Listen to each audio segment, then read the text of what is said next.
and welcome to today's episode of this Organized Life podcast. If you are watching this on YouTube, you will see that I am solo today. So for those of you who haven't met me, I am Lori Palau. I am your host, your happy host of this Organized Life. And I was thinking about what I wanted to do for today's episode, and it's not super glam, but it was something that I was thinking about as I was helping one of my clients go through some hand-me-downs for her kids. And we were talking about it, and I really saw this overwhelm that she was having.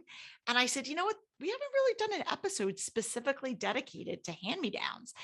And I thought, hey, especially now we're heading into the holiday season. A lot of people are cleaning out closets. People are going to be visiting family, visiting friends for the holidays. And just like sometimes people show up with a bag of gifts. I don't know how many of you have ever had somebody show up on your doorstep with a garbage bag filled with used clothing. So if that's you, raise your hand, and that would be me. So that's what I want to talk about today. I also want to spend some time at the end of our episode to switch gears. So make sure you stick around to the end. So even if you don't have kids, I want you to definitely, you can just quick fast forward through if you don't want to hear all the kids stuff.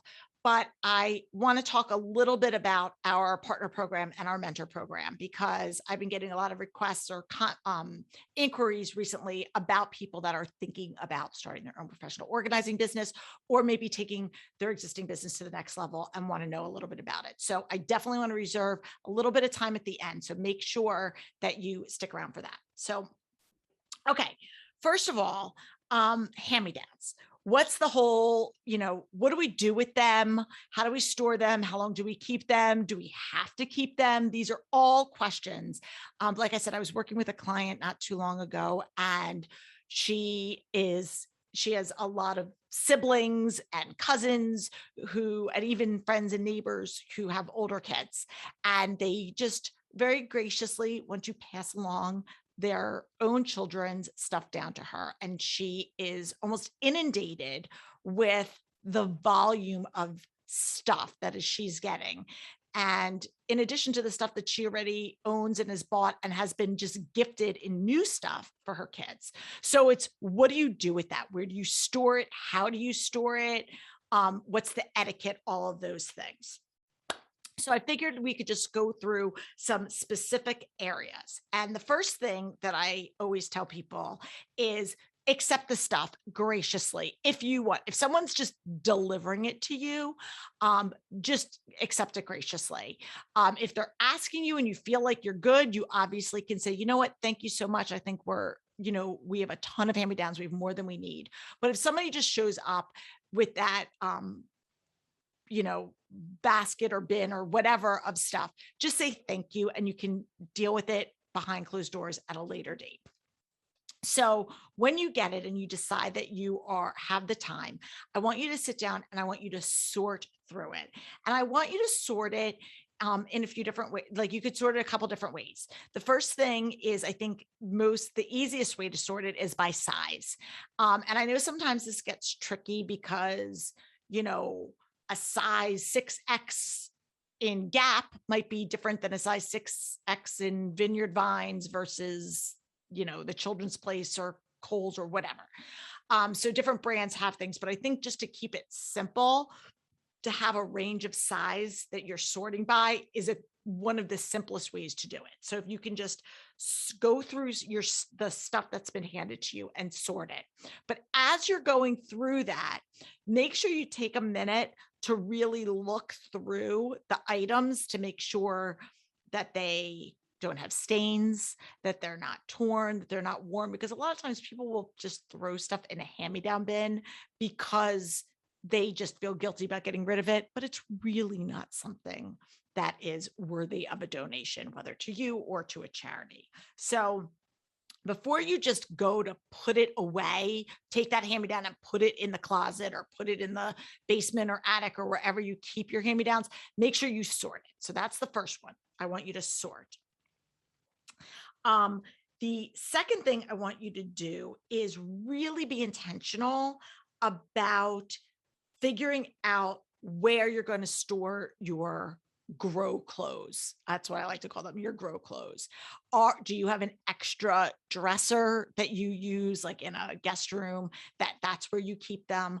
Are you storing them in bins? I say get them out of a garbage bag for a couple of reasons. First of all, it's just not the best way to store something. Second of all, if you are going to be storing it in a place like a basement, a garage, an attic, something like that, probably not a garage, but a basement or an attic, you want to be able to protect it from dust, critters. You don't, God knows what. So keeping it in a bin also allows you to keep it a little bit more organized. But again, the key is to try to keep all of your grow clothes together, because I want you to think about the ease of retrieval. I've had more times than I care to admit when I'm working one-on-one with a client where we're going through a closet and we're like, oh, what's this? And we pull something out from the back or from the bottom. And it's this bag of really great stuff that somebody gave them. And we missed the boat. The kids have already outgrown it. It had a bunch of shoes that were awesome, but the kids' feet are too big already. So you want to make sure that you have one centralized spot that you can go to for that next size, when you're looking to kind of shop, and I'm air quoting that, shop your closet. And for some people, especially if you live in a small space, you don't, space is a commodity. So you might not be able to have the luxury of saying, oh, we're going to put it in our basement, or we're going to put it in the guest room closet, or we're going to put it in the attic. But being really intentional about where you're going to be storing that. And if you don't have a lot of room, then I think that also says something about the amount of hand-me-downs that you could keep. And I think, again, that's okay, because you want to make sure if you're going to be holding on to something that you can know where it is when it's time to retrieve it. Otherwise, what's the point of storing it if you're not going to be able to access it when you need it? So I want you to think about that specifically when it comes to grow clothes. The other thing is, I don't think that it should be out in current rotation. I want to make sure that if you are going to be putting grow clothes in, unless it's like your kid's on the cusp of that, if it's something that your kid is not going to be able to wear for a year or maybe even more, you don't want to necessarily have that out. You don't want to have it in the drawer. You don't want to have it hanging in the closet. You want to, even if you are using the closet as the storage area to house that, put them in a bin, put them away so that they don't accidentally get commingled with your current rotation stuff. So just have the stuff that you're using accessible, with then knowing what is going to be coming down the pike. So I think that's really, really important. And then this goes again with your whole ease of retrieval is labeling your bins. Or if it's a dresser, maybe putting a label even like on the inside of the dresser with a label maker of just saying what the size is. So at a bird's eye view, you could go, oh, okay, this is, size 2 to 3 shoes, or whatever the range is. Again, I think it's okay, especially with kids' clothes, because there is a spectrum in terms of what brands fit what size, to be able to say, this is our clothes of this particular area.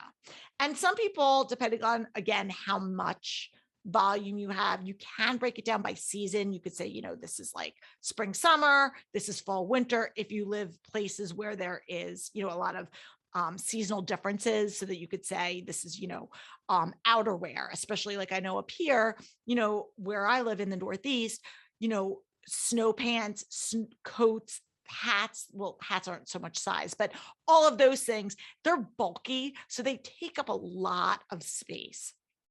And so maybe just having one dedicated bin for grow snow pants or, outerwear can be really helpful. And it'll just have the size range on it so that, when that time comes before you go out and buy something, you can go and check that first. Okay, going back to what do we do when we are handed this sometimes unasked for gift of all of these clothes. So I want you to ask yourself, does this make sense to keep it? Just because somebody gave it to you does not mean that you are obligated to keep it. That is not your burden to bear.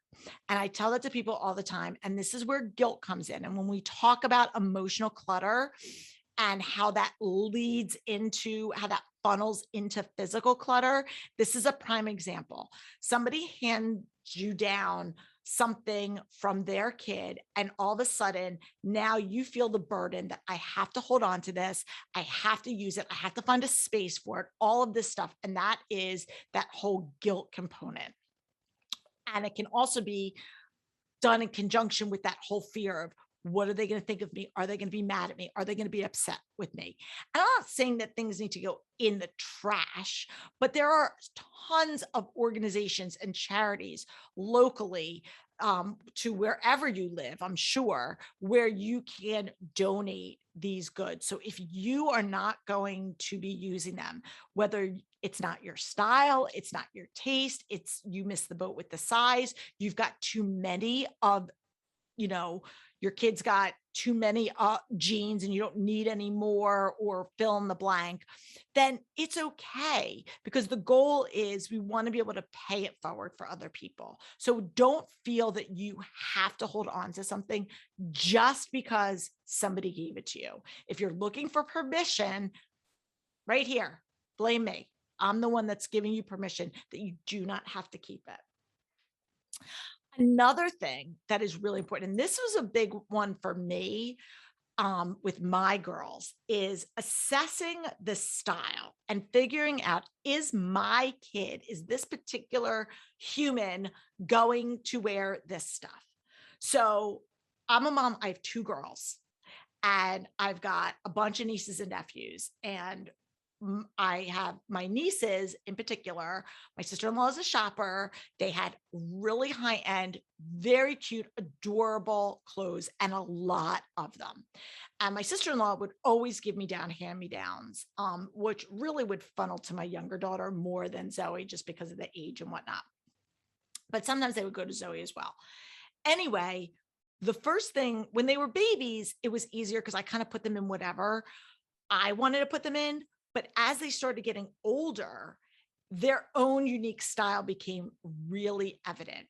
And some of the stuff that my sister-in-law was passing down to me was stuff that my kids would never wear. So once Logan started kind of really coming into her own personality, I was like, as great as this outfit is, yes, is it in good condition? Yes, was it expensive? Yes, is it, all of these things. At the end of the day, it wasn't a good fit. It wasn't a fit for Logan. And it was a battle to get her to wear it. So yes, are there certain situations where as a parent, you're like, no, you're wearing this? For sure. But by and large, it has to go with your child's style to a degree, if you can. And don't feel that you have to force something. And as they get older, having somebody wear something if it doesn't really go with who they are, because clothing is a personal reflection of who you are. And I think if we can, as parents, allow our kids to express themselves, as long as they're doing it in a healthy and respectful way, I think allowing them to display that part of their personality is really, really important. Okay.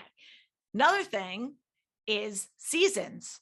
Just because you're getting something doesn't mean that it's necessarily aligned with the season. So it just so happened that my kids and my nieces were born in similar seasons. So again, at the growth pattern, it was kind of in conjunction.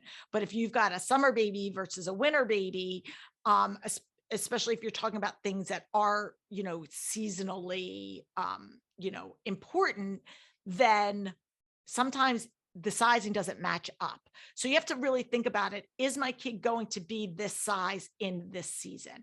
Is this sundress going to fit in that time, or is it not? Don't just hold on to things because a lot of times it's that when we have that just ambiguous, we're just going to hold on to things and see if it works. If you have the luxury of space, you could roll the dice. But if you really don't have the luxury of space, then being very intentional is really important. And again, if you can't use it, I always come back to the fact there's somebody out there who can. All right. Again, the next thing, which I said, I'm going off of my list, was to remove the guilt. And again, we talked about this. Guilt, it can be one of the biggest roadblocks, especially when it comes to this. People take that as a personal attack. You don't want my kid's stuff. You don't need this. You don't want this. This isn't good enough for you. There's all of these different narratives that we can play out in our minds, and most of them are false. So if you want to really look at what is the purpose, is my kid going to wear this? Does this make sense? Do I have room to keep this? Do I need this? All of these things, if you can't answer that with 100% clarity, then give it to somebody who can. There are so many people out there in need, and it's really important for us to kind of keep the whole mindset of why are we giving? What are we giving for? And so again, hand-me-downs are supposed to be a blessing. And so if it's not a blessing for you, make sure that you can make it a blessing for somebody else. Okay, we are going to take a quick break and we're going to come back.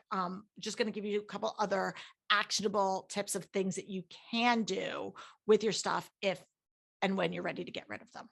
If you're a professional organizer or have thought about becoming a professional organizer but not sure where to start, you might want to check out our SBO Partner Program.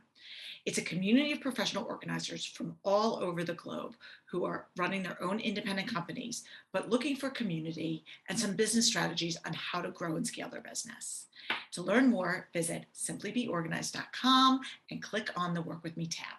Okay, so what are some options? If you're not going to be keeping them, I keep talking about giving them away. There's a lot of different things that you could do with your stuff. So if you're on the other side and you're like, okay, my kid is growing like a weed and I have all of this stuff, what do I do with it? How do I get rid of it? Maybe you don't have siblings, nieces, nephews, things like that to get rid of. Where do you go to get rid of your things without just, again, throwing them away or getting rid of them mindlessly? So I think you can look to some local charities. Obviously, I'm a big fan of giving. So look in your local area. Are they doing a clothing drive? Is there a shelter nearby? Somebody that can really benefit from these goods that you have that are no longer serving you. You can also, again, of course, donate to more online resources like Purple Heart and the vets and, Goodwill. And there's tons and tons of resources online that you can look to find to donate. And a lot of them will do pickups. So you can look and find that as well.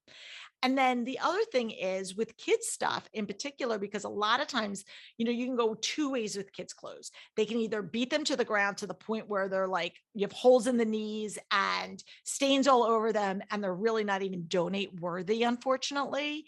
Or it can go, my kid wore this one time and then they outgrow it and it's basically brand new. And now I'm, what do I do with it?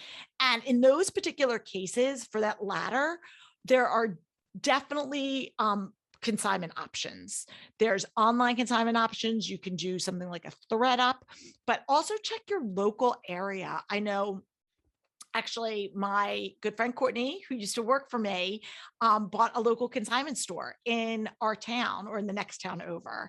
And they look for, especially if there's name brand stuff, especially those holiday items, like if maybe your kid, you bought something for a wedding or Easter or Christmas and you have those dressy shoes, or if you have a little boy and he's got like a sport jacket or ties or dress collared shirts that they don't wear on the everyday. Those are the kinds of things that people don't want to have to spend a lot of money on, but they still want their kids to look nice. And maybe they have an event to go to, or they just, want to have something. Check out local consignment stores. They are great, great resources. And again, you're not going to probably make back your entire investment, but if you can get back a little bit, that's a great way. And it's easy. Most consignment stores that I've ever worked with make it really simple. And I tell them if it doesn't sell, then just feel free to donate it. Because again, you don't want to have to add another layer of burden to yourself of, oh, now I have to go and list it. And you could, if you are into that and you want to sell it on eBay or Facebook Marketplace or any of those other places, or again, there's tons of websites now where you can go and sell your stuff, but that requires a level of time. And that leads me to my next point, which is, what is your time worth? And for some people, especially if they have the financial need and they need that extra income, or they want to maybe do this as a side hustle. I want to sell my kids' stuff. That's totally fine. I would never tell somebody don't make money, but I think you have to be really honest about, what is my time worth for me to photograph it and tag it and post it and ship it and all of the different facets that go into it. I think it sounds really good on paper. For a lot of times people go, oh, well, I'll just sell my stuff when I'm done, but it's not always super easy. There is a level of time that is required to do that. And if you are somebody who's really pressed for time and strapped and doing a lot of different things, as we all are, that may not be the best use of your time. And so just think about that as you're going into it. Because again, I've talked to a lot of people that I'll go into their house and say, oh, what's this pile in the corner? Or what is this stuff? And they're like, oh, that's the stuff that I'm going to sell. And how long is it? And then I'll ask some follow-up questions like, how long has it been there? And what's your plan? And they don't necessarily have one, or it's just been sitting there, kind of for months on end without a clear plan of action in sight. And so you want to be mindful that even if you have the best of intentions, that it doesn't turn into clutter. It doesn't turn into this nagging thing on your to-do list that is hanging over your head. Because at the end of the day, you're not necessarily going to make back your full investment. If you made back a little bit of it, great. But is it worth it? In the end, is that really worth your time? And I don't know the answer to that, but that's the question that I think you have to ask yourself before you go ahead and decide that you're going to, start a reselling business. And then another thing that I've done in the past, and I know years ago, I did an episode on this about hosting a clothing swap. And this is something, it's like a fun, activity that you could do with your neighbors, your friends, your church group, whatever, is hosting a clothing swap or having a clothing swap, where basically you get a group of, girlfriends together and one of you hosts, and, you can set up a couple tables or rolling racks or however you want to do it. And you say, hey, everybody bring a bag of your goods, and we can kind of shop it around, and you pick what you want. I'll take what I want, and you just do a free swap. Free, you take this. Oh, you need, Easter dresses. Oh, I need, Halloween costumes. I don't know, whatever it is, or dress shoes or cleats or whatever it is. And so by doing this, it allows you to have that social community connection, which I think is so important. But it also allows you to, share stuff. And what is, again, one person's trash is another person's treasure. And I think that it's a really great way to do it. And then what I always say is, if you're going to do it, we need to have a plan of action before you go into it, of what the follow-up is going to be for whatever doesn't go. Are we donating it to a clothing drive? Is somebody taking the stuff over to a shelter, Goodwill? Are we arranging for a pickup within the next couple days, so that whoever's hosting it isn't sitting there with a bunch of, bags of unwanted stuff? But I think it's a great way for you to really see, really kind of share your stuff and spread it around. Again, kind of blend that community, fun activity, and also not have to add to the landfills, which again, when we want to, at the end of the day, think about reducing clutter, reducing, increasing sustainability, all of these things, doing these types of events and being intentional and mindful about how we're bringing stuff into our home, as well as getting it out of our home, is really important. So I think that's it for what I have to say about hand-me-downs. Again, Be graceful, say thank you so much. I appreciate it, but don't feel that you have to keep it. And if you do decide to keep it, just follow some of these principles so that you know where to go and grab your stuff when you need them. We're going to take one more quick break. And then when we come back, I just want to, like I said, talk a little bit about our SBO Partner Program. So sit tight. How many of you have ever thought, I have absolutely nothing to wear, even though you're staring at a rack filled with clothes? If that's you, you are absolutely not alone. I dreaded shopping. I dreaded the thought of shopping until I met my friend, Jeannie Stithmawinnie, who's the founder of Your Color Guru. Your Color Guru looks at your personalized style, hair color, eye color, complexion, and helps match what color schemes look best for you. So instead of sitting there buying things that you think are going to look good or that you hope look good, Jeannie actually allows you to shop freely within the guise of saying, these are the colors that make you look your best, which quite frankly, who doesn't want to look their best? So she put together a special coupon code for this Organized Life listeners. And I can tell you that I've been getting tons of thank you notes from people saying this has completely revolutionized how they shop and allowed them to make smarter choices when they are going to, whether it's online shopping or in-person shopping. So I encourage you to check this out. Visit her website, Your Color Guru, and she gives a special promo code to all This Organized Life listeners. Just punch in the code Organized Life and you can get 10% off your consultation. I am telling you, it is a game changer. It was a game changer for me, and it is a game changer for all of the people who I know have been working with her for the past 2 years. So definitely check it out. And when you talk to her, make sure to tell her that I sent you. So I know a lot of people have been kind of at crossroads. Some people are looking to change careers. People are looking to, start new things. I've had a lot of stay-at-home moms that have been reaching out to me, asking me about how to start a professional organizing business. There's a lot of different resources out there. And, I want to encourage anybody to really, who has a passion for organizing, to really learn to turn this into a profession, because I think it's something that most people can do. Our partner program has a couple of different layers.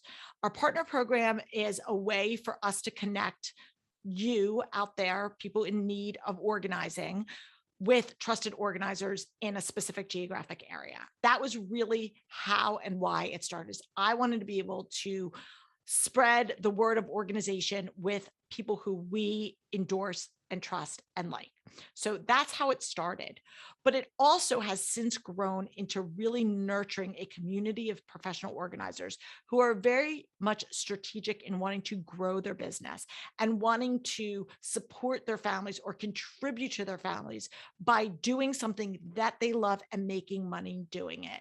And as somebody who spent 10 plus years working in people's homes before kind of pivoting into, writing books and doing podcasts, I want to let people know that it is a great both and career. If you are somebody who is passionate about helping other people, if you have an eye for organizing, if this is something that you're like, I want to do something, and maybe I don't feel comfortable going back in an office, or my company's not going into an office, or maybe I want to start something. I've been at home and now I'm looking to get out and do something, and I want to make some positive contributions to my community and to our family and bring some money in. Professional organizing is a great way to do it. But it's like anything. If you're going to do it well, it's running a business, and running a business requires some skill set. It requires some strategy, some business acumen. And that's not something that everybody's necessarily kind of born with. So our partner program has a whole mentor component where we work with you where you are in your level of development within your business, whether it's conceptual and you're just starting to figure out how do you want to do it, or maybe you've been doing this, but maybe it's not growing the way that you want it to. Maybe you're not making as much money. Maybe you're having trouble with your messaging and branding or whatever it is. And so we meet you where you are. And that's the beauty of the way that we do our one-on-one mentoring. And all of it's done with me. At this point right now, I do it. So I have a limited number of mentor spots available because it is literally just coming from my time on my calendar to sit and work with people. But that is what I'm passionate about doing. I'm passionate about helping other people grow and scale their businesses. So if that's you and you are looking to say, hey, how can I turn my passion into a profession? Reach out to us. I'm going to put a link in our show notes. Schedule an introduction call. We have a whole intake form. Let us know where you are in the process. And we would love to talk to you because, again, I think there's value. More and more people are talking about this, making this mainstream, and understanding that simplification in our lives has so many health benefits to us in terms of productivity, how we act with our spouses, our kids, our coworkers, our friends, and how we feel about ourselves. So if you want to be part of that, definitely reach out to us. If you have any other questions, you could always find me on social media at Simply Be Organized, or hop over into our Facebook group, This Organized Life Podcast. And until next week, I am Lori Plow. Peace out.